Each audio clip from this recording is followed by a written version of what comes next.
Menghabiskan libur lebaran dan sekolah dengan mengunjungi wahana bermain menjadi alternatif pilihan warga Palembang selama libur lebaran. Salah satunya wahana trampolin yang berada di salah satu mal. Menurut Julian, pengelola tempat hiburan mengatakan, untuk wahana trampolin setiap pengunjung dikenakan tarif Rp70.000 per 30 menit dan mendapatkan bonus kaos kaki serta asuransi selama bermain. Untuk respon pengunjung sendiri setelah dibuka 1 pekan terakhir menurutnya cukup bagus. Dalam sehari setidaknya sebanyak 600 pengunjung memainkan wahana trampolin ini. Ya kan, pas banget ini pas liburan dan anak-anak di sini memang aktif dan suka beraktivitas. Oleh karena itu kita hadirkan di sini trampolin terluas saat ini di Sumatera.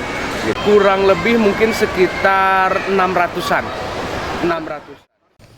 Untuk menambah keamanan selama bermain, pihak wahana mewajibkan anak di bawah 5 tahun untuk didampingi orang tua selama bermain, untuk menghindari cedera yang tidak diinginkan.